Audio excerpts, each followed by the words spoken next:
Last video के अंदर हमने इम्पोर्टेंट क्वेश्चन पढ़ रहे थे। हमारे इम्पोर्टेंट क्वेश्चन कुछ 8 हो गए थे और आज हम अगला 9वां क्वेश्चन पढ़ेंगे। 9वां क्वेश्चन देखते हैं क्या बताया गया है आपको कि धातुओं को संक्षारित होने से कैसे बचाया जा सकता है।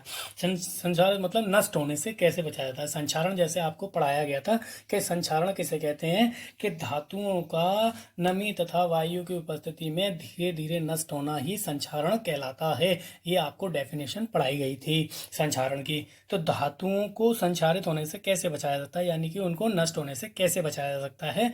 धातुओं पर पेंट करके धातुओं को संक्षारित होने से बचाया जा सकता है, यानी कि उनको नष्ट होने से बचाया जा सकता है। किससे? पेंट करके। आपने देखा होगा कि सभी आप कूलर, खिड़की और किवाड़ वगैरह पे लोहे के जो भी होते हैं आपके, उन पर पेंट कर देते हैं जिससे आपका उसमें जंग नहीं लगती है। ठीक है, उसे बचाया जा सकता है।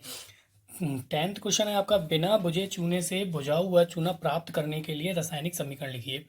तो बिना बुझे चूने, देखिए बिना बुझे चूने का सूत्र मैंने आपको जब आपको रासायनिक सूत्र याद करने के लिए कुछ सूत्र दिए थे जो आपको 42 समथिंग कुछ थे, तो वो उसमें आपको बिना बुझे चूने का सूत्र आपको बताया गया था कि बिना बुझे चूने का सूत्र Ca होता है जो कैल्शियम ऑक्साइड होता है। क्या होता है? ये कैल्शियम ऑक्साइड होता है। बिना बुझे चूने का सूत्र होता है, किसका होता है? बिना बुझे चूने का सूत्र होता है, बिना बुझे चूने से बुझा हुआ चूना प्राप्त करने के लिए रासायनिक समीकरण लिखना है। अब आपको मालूम है कि जो बुझा हुआ चूना होता है वो सूत्र होता है CaOH का उल्टा इसे कैल्शियम हाइड्रोक्साइड कहते हैं। क्या कहते हैं इसे? Calcium hydroxide. क्या कहते हैं इसे? Calcium hydroxide. ये आपका बुझा हुआ चूना होता है। क्या होता है? ये बुझा हुआ चूना। तो ये बुझा हुआ चूना है आपका, और बिना बुझे चूने से बुझे हुए चूने का समीकरण आपको प्राप्त करना है। अब आपको इसमें दिख रहा होगा कि इसमें H भी है और H2O। अब H2O से अभिक्रिया होती है। किससे अभिक्रिया होती है? H2O से, बिना बुझे चूने से। ठीक है, अब ये क्या है? H2O आपका जल है। अब बैलेंस कर देते हैं, रिएक्शन अभी संतुलित हो जाएगी। यहाँ पर H कितने हैं? 2 हैं। यहाँ पर O कितने हैं? 2 हैं। यहाँ पर O कितने हैं? 1 और 1 2 है। यहाँ पर H कितने हैं? 2 हैं। Ca कितना? 1 है। सब चीज़ बैलेंस है, तो यानी कि समीकरण संतुलित है और आपको यही समीकरण आपने देना था। तो आपने यही समीकरण दिया भी है कि बिना बुझे चूने से बुझा हुआ चूना प्राप्त करने के लिए रासायनिक समीकरण लिखिए। तो ये बिना बुझा चूना है, ये जल है और ये आपका बुझा हुआ चूना है। किसी बच्चे को कोई प्रॉब्लम नहीं आएगी। अगला क्वेश्चन देखते हैं। अगला क्वेश्चन आपके पास है कि 11वां क्वेश्चन है आपके पास कि जब सिल्वर क्लोराइड को कुछ समय तक सूर्य के प्रकाश में रखा जाता है, तो सिल्वर क्लोराइड है, सूर्य के प्रकाश में रखा जा रहा है, अपघटन हो जाएगा इसका। ठीक है, तो सफेद सिल्वर क्लोराइड सूर्य के प्रकाश में कुछ समय तक रखने पर स्लेटी रंग धूसर में परिवर्तित हो जाता है। स्लेट रंग, आपने स्लेट देखी है, सिल्वर कलर, वैसे तो स्लेटी रंग यानी कि धूसर में परिवर्तित हो जाती है। तो ये धूसर मतलब, कहने का मतलब है स्लेटी रंग को ये धूसर कहते हैं। क्या कहते हैं उसे? स्लेटी रंग को धूसर कहते हैं, में परिवर्तित हो जाती है। ये परिवर्तित हो जाती है। देखिए सिल्वर क्लोराइड है, AgCl है, सूर्य का प्रकाश है, तो आपका बैलेंस करें 2Ag और Cl2 क्लोरीन में अपघटित हो गई, यानी कि स्लेटी रंग में धूसर में परिवर्तित हो जाती है। सिल्वर जो है धूसर रंग है, आपका स्लेटी रंग।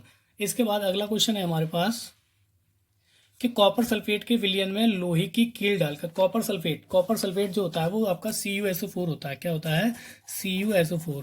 इसमें लोहे की कील डालना है। लोहे की कील मतलब आपकी Fe मतलब आयरन होता है। Fe क्या होता है? आयरन होता है। आयरन मतलब लोहा होता है और ये कॉपर सल्फेट होता है। अब इसने कहा कि लोहे की कील डालने पर, लोहे की कील डालकर रखने से किस प्रकार की अभिक्रिया होती है। चलिए, किस प्रकार की अभिक्रिया होती है मैंने आपको पहले भी पढ़ा चुका हूं कि ये एक विस्थापन अभिक्रिया होगी। ये इसको विस्थापित कर देगा। क्या कर देगा? विस्थापित। FeSO4 प्लस आपका निकल जाएगा Cu। मतलब एक मैंने बताया था, कई परमाणु या तत्व या यौगिक किसी दूसरे परमाणु या समूह को हटाकर खुद बैठ जाता है, तो एक विस्थापन अभिक्रिया होती है। तो ये फेरस सल्फेट बनता है आपका। इसे आयरन सल्फेट भी बोलते हैं, ध्यान रखिएगा, मैंने आयरन सल्फेट लिखा हुआ है यहाँ पे, वहाँ पर आयरन सल्फेट भी बोलते हैं इसे। और ये क्या? कॉपर है, आपको मालूम है। तो देखिए यहाँ पर यह बताया भी गया है आपको कि आपका कॉपर सल्फेट के विलयन में लोहे की कील डालने पर विस्थापन अभिक्रिया होती है। कौन सी अभिक्रिया होती है? विस्थापन अभिक्रिया होती है। आयरन है, कॉपर सल्फेट है, आयरन सल्फेट है और आपका कॉपर है, तो ये एक विस्थापन अभिक्रिया हो गई। कौन सी अभिक्रिया हो गई? विस्थापन अभिक्रिया। अगला क्वेश्चन है आपका कि आयरन को नम वायु में डाल देने पर कुछ दिनों में जंग लग जाता है। आयरन को नम वायु में डाल, यानी कि लोहे को अगर नम वायु में रख दें, बाहर अगर खुले में रख दिया जाता है तो कुछ दिनों में जंग लग जाता है। कारण सहित स्पष्ट कीजिए कि किस प्रकार का परिवर्तन होता है, किस प्रकार का परिवर्तन होता है आयरन को नम वायु में डाल देने से। अब आयरन को नम वायु, अब देखिए आयरन क्या है, Fe है। आयरन क्या है, Fe है। आयरन क्या है आपका, Fe। तो Fe को नम वायु में डालना है, O2 से अभिक्रिया करें। नम वायु क्या है, O2 है, वायु मतलब O2, O2 से अभिक्रिया करते हैं तो फेरिक ऑक्साइड बनता है, Fe3O2 बनता है, Fe3O2 बनता है। इसे बैलेंस कर देंगे तो ये आपका बैलेंस हो जाएगी। तो Fe3O2 यानी कि आयरन ऑक्साइड बन गया। क्या बन गया, आयरन ऑक्साइड। क्या बन गया ये, आयरन ऑक्साइड। तो आयरन ऑक्साइड बन रहा है। तो यहाँ पर यही बताया जा रहा है कि आयरन को नम वायु में डाल देने से वह नम वायु से क्रिया करके आयरन ऑक्साइड बनाता है। क्या बनाता है, आयरन ऑक्साइड। जैसा कि हमने आपको रिएक्शन के अंदर बताया गया कि उसने क्या बनाया, नम वायु से अभिक्रिया करके आयरन ऑक्साइड बनाया। क्या बनाया, आयरन ऑक्साइड बनाया। यह आयरन ऑक्साइड ही आयरन पर जंग के रूप में परत बना लेता है। जो आयरन ऑक्साइड जो बना है आपका, वही जंग है। वही क्या है, जंग है, जो लोहे पर इकट्ठा होने लगता है और वही जंग के रूप में परत बना लेता है, अपनी एक परत बनाता है। इस आयरन ऑक्साइड के गुण आयरन के गुणों से भिन्न होते हैं। आयरन का जो गुण होते हैं, लोहे के जो गुण होते हैं, वो जंग के गुण से कैसे होते हैं, भिन्न होते हैं। अतः यह रासायनिक परिवर्तन का उदाहरण है। कैसा है, रासायनिक परिवर्तन, क्योंकि इसमें एक रासायनिक अभिक्रिया हुई, तो एक ये रासायनिक परिवर्तन है। कैसा परिवर्तन है, रासायनिक परिवर्तन। चलिए अगला क्वेश्चन देख लेते हैं। अगला क्वेश्चन है हमारे पास, संगमरमर अथवा मार्बल का रासायनिक सूत्र लिखिए। मैंने बताया था आपको कि जो पत्थर का जो फॉर्मूला होता है, पत्थर के टुकड़ों का या पत्थर का, कैल्शियम कार्बोनेट होता है, कैल्शियम कार्बोनेट। तो संगमरमर एक पत्थर है या मार्बल एक पत्थर होते हैं। तो संगमरमर अथवा मार्बल का रासायनिक सूत्र कैल्शियम कार्बोनेट CaCO3 होता है। क्या होता है, CaCO3, कैल्शियम कार्बोनेट।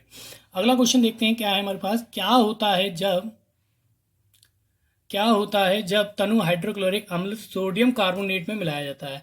देखिए तनु हाइड्रोक्लोरिक अम्ल क्या होता है आपके पास, कि HCl होता है। क्या होता है, HCl। अब किस में मिलाया जा रहा है, इसने बोला कि तनु हाइड्रोक्लोरिक अम्ल सोडियम कार्बोनेट में मिलाया जाता है। सोडियम कार्बोनेट जो होता है वो Na2CO3 होता है। क्या होता है, Na2CO3, सोडियम कार्बोनेट में मिलाया जाता है।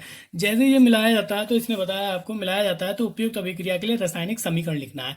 तो जब तनु हाइड्रोक्लोरिक अम्ल और सोडियम कार्बोनेट में मिलाया जाता है, जब तनु हाइड्रोक्लोरिक अम्ल सोडियम कार्बोनेट में मिलाया जाता है तो कार्बन डाइऑक्साइड गैस उत्पन्न होती है। कौन सी गैस उत्पन्न होती है, कार्बन डाइऑक्साइड गैस उत्पन्न होती है। तो कार्बन डाइऑक्साइड CO2 भी लिख सकते हैं। कार्बन डाइऑक्साइड हमारी गैस उत्पन्न हो गई। और जो चीज़ बची आपको मालूम है कि Na2 है तो 2NaCl निकल जाएगा। क्या निकल जाएगा, 2NaCl निकल जाएगा। तो यहाँ पर Cl को बैलेंस करेंगे तो 2 लगाएंगे। क्या लगाएंगे, 2 लगाएंगे। जैसे ही हमने 2 लगाया तो CO2 तो आपका निकल चुका था, एक O बचा था, H2 बचे हैं, तो प्लस में क्या निकल जाएगा, H2 और निकल जाएगा। तो ये तीनों चीज़ें आपकी रिएक्शन के अंदर बनेंगी। तो यही आपकी तीनों चीज़ें रिएक्शन में बनी है। कोई प्रॉब्लम तो नहीं है, आप सभी को देख लीजिएगा आराम से वीडियो रिप्ले कर करके। इसके बाद अगला क्वेश्चन है हमारा, उन कारकों के नाम बताइए जिनसे ज्ञात होता है कि रासायनिक अभिक्रिया हो रही है। तो हम उनके नाम बताने हैं, उन कारकों के जो कारण के, जिसे कोई कारण है, जैसे रंग परिवर्तन। तो ये क्या हमें मालूम होना चाहिए कि ये रंग परिवर्तन है, तो रंग परिवर्तन हो रहा है तो ये रासायनिक अभिक्रिया है कि नहीं। तो उनका परिवर्तन बताना है कि उनके नाम बताने हैं जिनसे ज्ञात हो जाए कि रासायनिक अभिक्रिया हो रही है। निम्नलिखित परीक्षणों से ज्ञात होता है कि रासायनिक अभिक्रिया हो रही है। ठीक है, कैसे, रंग परिवर्तन। अगर रंग परिवर्तन हो जाए किसी का तो समझना कि रासायनिक अभिक्रिया हो रही है। अवस्था परिवर्तन, अवस्था चेंज हो जाए, ठोस से द्रव बन जाए, द्रव से गैस बन जाए, तो रासायनिक अभिक्रिया हो रही है। गैस निकलना, अगर हाइड्रोजन गैस निकल रही है, क्लोरीन गैस निकल रही है, या ऑक्सीजन गैस निकल रही है, जब भी गैस निकले या कुछ भी गैस निकले तो वो आपका क्या है, रासायनिक परिवर्तन। तापमान में परिवर्तन, अगर ताप में परिवर्तन हो रहा है तब भी एक रासायनिक अभिक्रिया होगी। अवक्षेपण निर्माण, अवक्षेपण अगर आपका बनता है यानी कोई अवक्षेप बन जाता है। लास्ट जो हमने क्वेश्चन पढ़े उसमें एक अवक्षेपण अभिक्रिया थी आपकी, तो उसके अंदर अवक्षेप बनना था, तो वो एक अवक्षेपण अभिक्रिया कहलाती है, तो वो भी एक रासायनिक अभिक्रिया है। लास्ट इस चैप्टर का हमारा क्वेश्चन है। आज हमारा चैप्टर समाप्त हो रहा है, इसके बाद हम अगला चैप्टर करेंगे फिजिक्स का, जो हमारा क्या है, दर्पणों से रिलेटिव, दर्पण और लेंस। ठीक, उनके वो फिजिक्स का चैप्टर हम पढ़ेंगे। रासायनिक अभिक्रिया के कुछ उदाहरण है, लास्ट क्वेश्चन है इस चैप्टर का। रासायनिक अभिक्रियाओं के कुछ उदाहरण, रासायनिक अभिक्रिया के उदाहरण निम्नलिखित हैं। भोजन पकाना, ये एक रासायनिक अभिक्रिया है। सेकंड है सांस लेना, जो हम सांस ले रहे हैं तो ऑक्सीजन लेते हैं और कार्बन डाइऑक्साइड छोड़ते हैं, ये भी एक रासायनिक अभिक्रिया। लोहे से बनी वस्तुओं पर नम वायु से छोड़ने पर जंग का लगना, जंग लग रही है तो आयरन ऑक्साइड बनता है। आयरन वायु में छोड़ देंगे तो FeO2 से अभिक्रिया करके क्या बनाता है, आयरन ऑक्साइड। तो वो एक क्या है, आपकी रासायनिक अभिक्रिया। हमारे शरीर में होने वाली पाचन क्रिया, शरीर में जो इतनी खाना खाते हैं उसकी जो पाचन क्रियाएं होती हैं वो क्या है, सब रासायनिक क्रिया। गर्मियों में सामान्य ताप पर दूध का फटना, गर्मियों में सामान्य ताप पर दूध का फटना, जब सामान्य ताप पर गर्मियों में दूध फट जाता है बाहर रखा रहते थे तो उससे क्या होता है, वो भी एक रासायनिक अभिक्रिया है। अंगूरों का किण्वन, किण्वन क्या होता है? देखिए किण्व के द्वारा जो कार्य होता है, जो बायो का क्वेश्चन है, बताए थे फिर भी हम कि अंगूरों का किण्वन, किण्वन क्या होता है कि किण्व द्वारा की जाने वाली क्रिया किण्वन कहलाती है। तो किण्व क्या होते हैं, छोटे छोटे जीव होते हैं, छोटे छोटे जीव होते हैं जो आपने देखा होगा दूध से दही बनता है, तो दही के अंदर वो किण्व पाया जाता है। दही किससे बनता है कि किण्व जो होते हैं वो दही को जमाते हैं, तो वो दही का जमना ही किण्वन कहलाता है। तो यहाँ पर एक किण्वन क्रिया है, अंगूरों का किण्वन।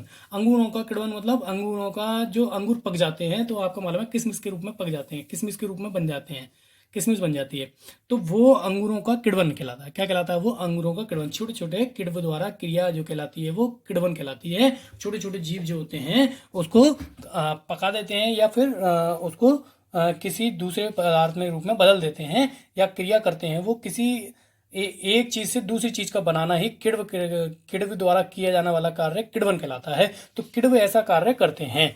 तो आपकी सारे क्वेश्चन आपको समझ में आ गए होंगे। अगर किसी बच्चे को कोई टॉपिक में प्रॉब्लम है तो पूछ लीजिएगा, अन्यथा ये आपका चैप्टर आज क्लोज हो रहा है। आगे अगला चैप्टर हम कल नेक्स्ट देखेंगे। किसी बच्चे को किस चैप्टर में प्रॉब्लम नहीं होनी चाहिए, अपना सभी बच्चे याद रखें, कोई प्रॉब्लम नहीं आनी चाहिए। अगर किसी बच्चे को कोई प्रॉब्लम है तो वो पूछ सकता है। Thank you.